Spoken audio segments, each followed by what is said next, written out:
Here we go. This is a huge nail biter, but this is also it lived. And you are done. That Oh is my it. gosh, that is Oh. it. What an upset. You're watching Taste the Victory. Hey guys, welcome back to the channel. Today we are joined by Steven Avelar, who got 31st at North America Nationals. It was a stacked bracket with some of America's top best players, and they did it with Blue Flare. So Steven, congratulations on your amazing Day 2 performance. You want to go ahead and introduce yourself and let us know the list that you played? Absolutely. Thank you so much for reaching out. Yeah, man, I just want to do a quick shout out. Shout out to my friend Will, who also got top 32 with Syakomon. So shout out to him. And a shout out to my friend Tang, who, pretty much was my hype man for the whole day and just kept me going and kept me positive. When, after a couple hours we were tired, he kept me going. And lastly, shout out to the Riverside crew.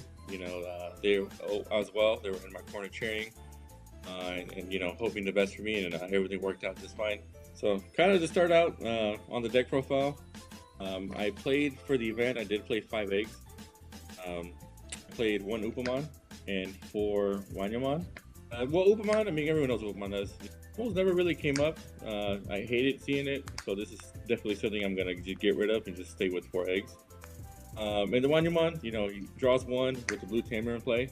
This came up all the time, and this was definitely something Blue Flare needed, something that it was missing, something more consistent draw power than the Upamon. I think it's mandatory for Gaossmon.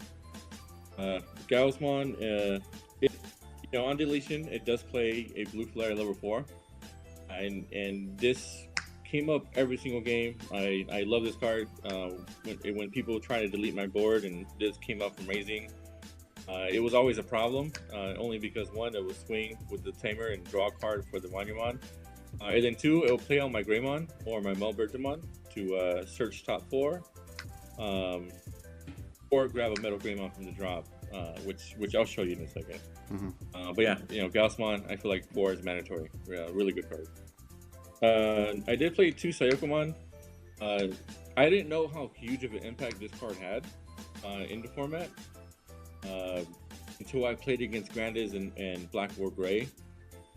Simply because making it so they can't reduce the devolution cost made it so they would have to end their turn prematurely instead of popping off.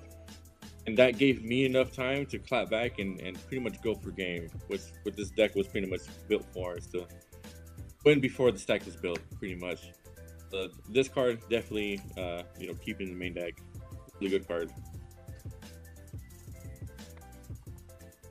I also played 4 of the new Blue Flare rookie, Dracomon. Dracomon was so good in the tournament.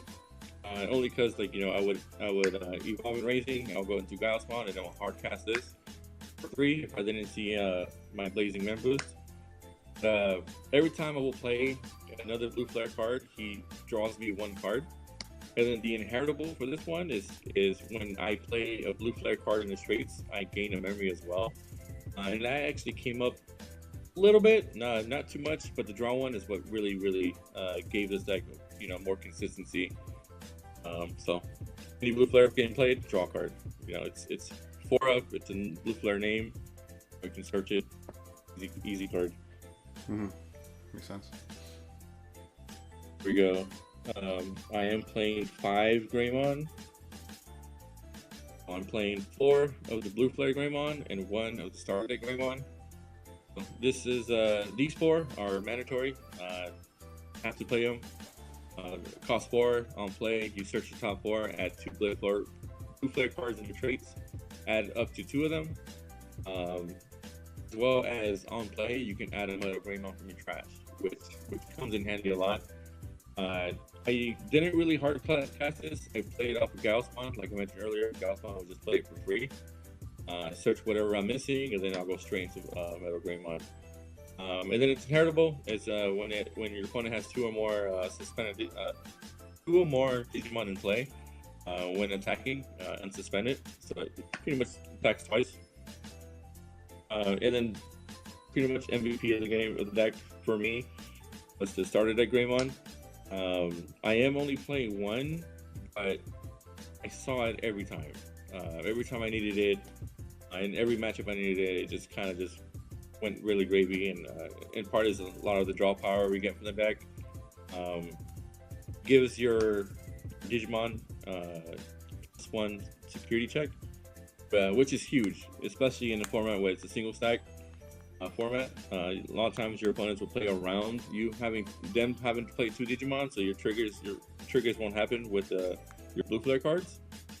But this +1 security check is kind of catches people off guard because of another card I have in the deck, which I'll get to a little bit later. These are the blue flare cards there. For MailBirdramon, you needed to go into MetalGreymon.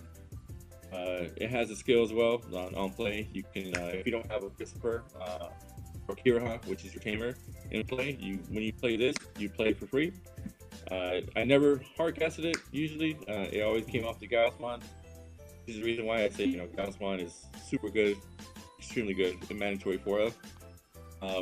But it also has the effect of the Greymon, where if you don't have MetalGreymon in your hand and you have one in your trash, you can play this and add it back to your hand, and then go into your big plays. It also has the inheritable. If your opponent has 2 or more Digimon in play, you can stun one of them.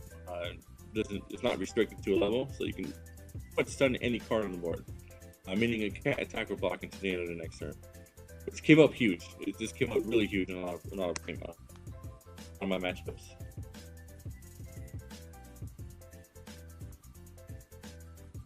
Next level 4 here will be Deckerdramon.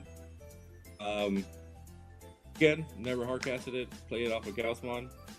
It's excellent for the deck, in my opinion. I think 3 is enough. 4 is too much.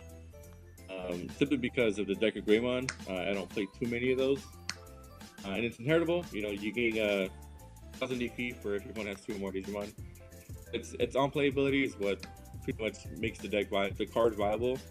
On play, you draw a card, and for each Digimon your opponent has in play, you draw a card for each one. So this helps you find all your pieces.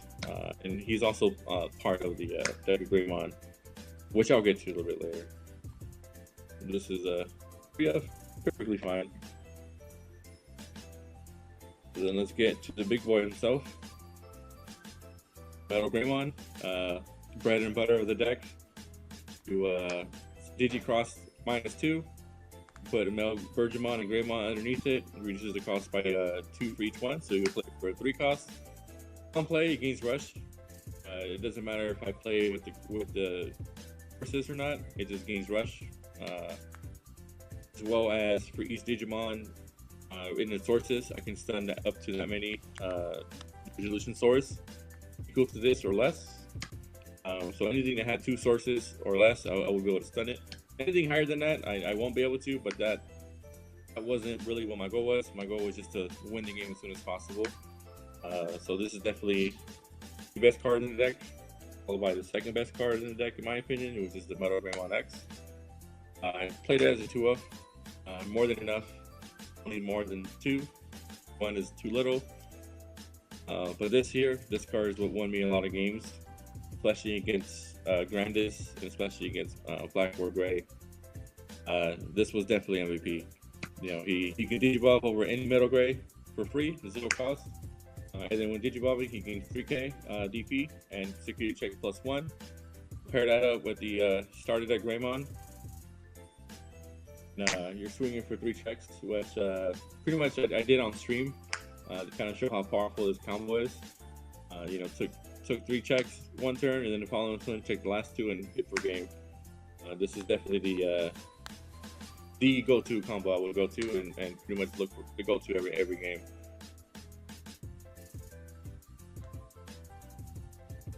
Moving on to the next card, it's 2 DeckerGreymon. This pretty much, the reason why I play this is with MetalGreymon, you can only stun cards with the relation source equal to himself. So I played DeckerGreymon simply because he can stun any card. So against Grandis, when they had their big boy out and they were swinging and past turn, they only had 1 Digimon on board because they're playing around my skills. I would just drop this, stun it, for the turn. Now they can't attack it to the end of the next turn. You know, I'll do some chip damage, or I'll just go full combo, depending if I have it or not. And then I'll just, you know, steal the games, which happen a lot against Grandes. So this is definitely 2 is definitely more than enough. I think more than 2 is too much. 2 is perfect. I do play 2 of the Metal Gray Cyber Launcher. It's one of the new cards from BT11. It comes in handy against Floodgates, and as well as it having Armor Purge. I usually never Digicrossed it. I mainly just evolved it over to Metal Gray to kind of protect it for the turn. What I mean by that is I'll play Metal Gray, play it, swing twice, and then if it lives, I'll just Digivolve into this. So that your opponent has to delete it twice technically because of the Armor Purge. But also his own skill, he has an on play or when Digivolving. I can place a blue flare card in his traits from underneath one of my tamers or from my hand underneath him.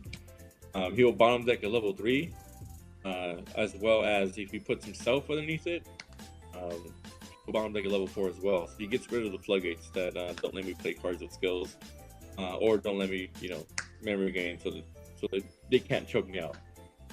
But yeah, this card is huge. This card is you know, really good. But 2 is more than enough. In my opinion, 2 is really good. And the finisher, ZeigGreymon. Love this card. 2 is enough. He evolves for 2 over a MetalGreymon. He can't evolve for 2 over the red MetalGreymon. He has to evolve for 3. But you know, he was mainly used as the finisher. If I were to go, you know, swing with Metal Gray twice, and you know, my opponent has no security left, and I'm looking to win the game, I would just evolve this over it, restand it. If your opponent has 2 or more Digimon in play, I'll gain 2 memory. So over the regular Metal Gray, you'll pretty much evolve for free, restand, and swing again. And he keeps any boosts on the inheritables. It's really, really good. There is a combo that I did a few times, which I'll explain a little bit later in the video. But yeah, this card's very, very good. The blocker inheritable never came up. You know, he does have the same mechanic where he saves himself plus a Greymon and a MailBirdramon. But you know, using himself as a source never happened. Never needed it. Like I said, my goal was to win the games faster than, you know, than my opponent can build a stack. So this is definitely it for the MVPs. I did play DeathX. I was gonna say Tech It, but it's kind of an overused term with DeathX. I felt one was necessary, only because, you know, Crossheart was a huge thing at Nats, and I wanted to originally play 2, but I feel like 1 was more than enough. I didn't really have a tough time against Crossheart. It was one of those surprising decks that I thought I was gonna lose to when I saw it, but it didn't lose to any of them, which was really great. It felt great. And this is for that matchup, you know, just on play, delete everything, start over. You know, do you have the your big boys going to again or no? Like, so if they don't, it's pretty much game over. He stays on board too. You know, there's no way they can get rid of this guy. Yeah, he the one that was perfect, came up huge when you needed him. Bottom decked him a lot, only because I can't add him, but I would draw into him. But one is good.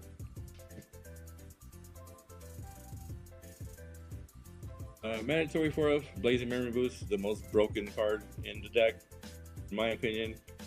You pay 5, you look at the top 6. I had opponents say, "Oh, it looks at 6. I thought it only looks like 5." And they'll read the card and say, "And you can add 2 and play the tamer." This is nuts. This card is broken. So yeah, you know, essentially you look at the top 6 when play it, cost 5.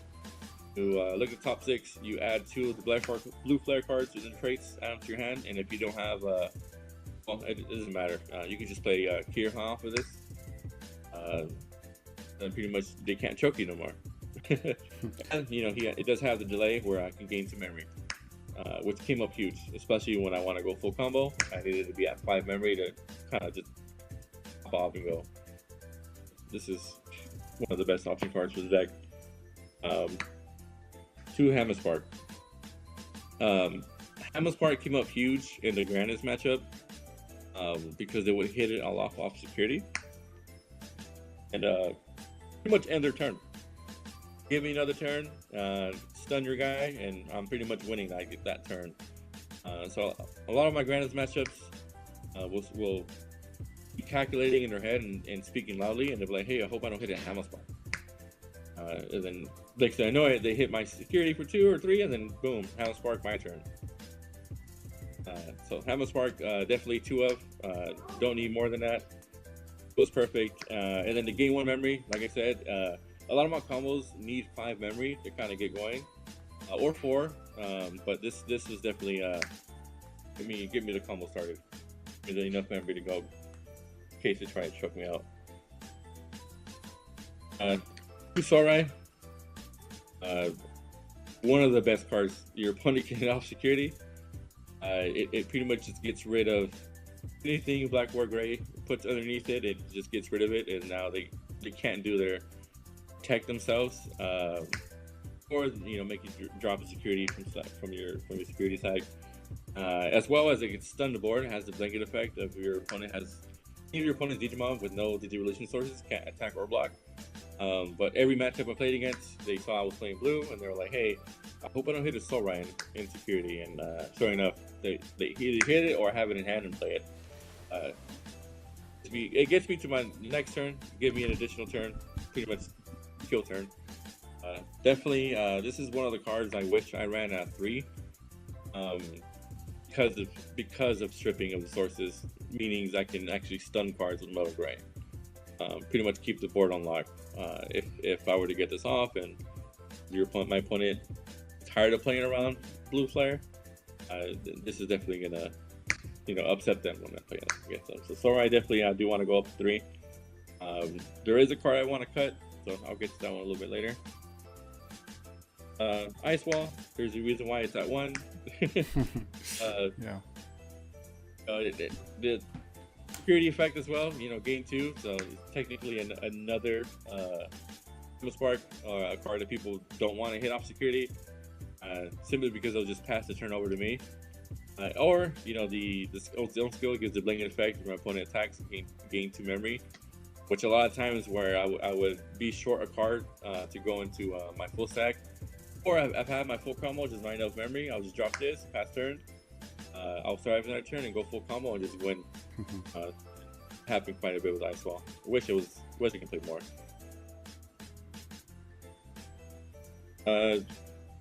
Play 4 Tamers, actually 6 Tamers, sorry. Play 2 Yuuya. Yuuya, the reason why I played 2 is because for some reason I had a hunch that I would play against a lot of security control. Or just purple decks in general, which wasn't the case. I only played against 1 purple deck, and I played against no security control. But the extra 2K when digivolving into another great Metal Gray, that did really come in handy a lot. Give me enough to kind of run things over and make sure I don't get deleted from any of security Digimons. So this is that one card I would say I would cut down to 1 and add a 3rd Sourai. Simply because I didn't really feel like I utilized it what I thought I needed it for. So I think 1 would be more than enough. 2 was pretty much for Sourai, pretty much. It could have been better for me in my matchups. Lastly, for Kiraha, mandatory. He costs 4. He's your memory setter. He puts you back to 3. As well as I can tap him and use the save mechanic that the Metal Gray and MailBirdramon have. Tap this, and I can use them as the sources to go into my Metal Gray. So this is definitely a 4 mandatory. So yeah, over here, and pretty much the combo I always look for in the deck was always going to DeckerdRamon.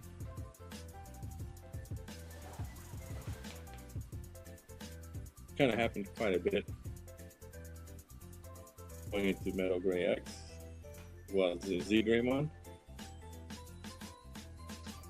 So this was the cards I would look for much in my hand every time I would try to go for game. These always sealed the game for me. So this is like the perfect hand for me. So pretty much I would Digicross into Metal Gray. I'll use Greymon and MailBirdramon to play for 3. I will use the Hammer Sparks to pretty much go put myself up to 5, or use the Blazing Memory Boost, put myself up to 5. And then I would play this. Instead of swinging, I'll go straight into Metal Gray X, give him the extra 3 KDP. Swing for the 2 checks. Then I will go straight into Digimon, into ZeigGreymon to restand. And swing again for 2 checks. Now the only difference here is if my opponent has 2 or more Digimon in play, it would just restand and swing again. I'm swinging for a total of 6 security checks, 14k, which kind of took a lot of people by surprise. Like they didn't think I can push out further after this one swing. Now I'm going to ZeigGreymon, and then from there to pretty much just want to go to the next game, just for me to do it all over again next turn. Yeah, that's so fast and early too. Like, it catches so many people off guard. Yeah. In my matchup on stream, on my first turn, dropping MetalGreymon with Rush and swinging with Metal Gray X, kind of just look on his face. He was just so shocked. He was like, "The deck can do that." I was like, "Yeah, this is what reason why I wanted to play this deck, because I could just feel the aggression." That was my goal. And, fortunately, it did get me into top 32. Yeah, it definitely worked out. That's awesome. So do you have an idea of the decks that you played against these 2 days, and could you give like a quick summary of your matchups? Yeah, I did play round 1. I did play against Gaossmon, which is funny because that's the deck I used to get my Nats invite. So I kind of had an easy idea, and against testing, I just feel like the Flare just beats that matchup so easily. So I already knew what I was doing. Just let him do their thing, let them pop off. They can't kill me in one turn. From my experience, that was a pretty easy matchup. I did play against one Beelstar, which I wasn't expecting, but they kept making the mistake of playing 2 Digimon on board. So I just kept the board stunned, and I would hit into the security bombs, and that didn't really bother me at all. Once I got Yuuya on board, they were just kind of like, options can't affect you. So pretty much GG from there. Did play against a lot of Crossheart. Obviously, the Dark Horse against a lot of Black or Gray X, which I did not lose to once. In top 32, I lost to Grandis. But I did play against Grandis as well. That was probably my hardest matchup against Grandis. Just because it's one of those decks where if they have perfect stack, you kind of you just lose. Which in top 32, that's what happened. The guy I played against, he had the perfect stack, and it pretty much just took me out. 2-0'd me, and it hurt because in testing I didn't lose against it, but it happens. Start was one of the decks where I thought I was probably gonna lose to, but I did not lose the game to them either. Because they tend to end the game as fast as I can, but the only problem there is that they play multiple Digimon. They kind of have to if they want to win the game fast, and that's kind of where my deck shines. I kind of just keep the board on lock.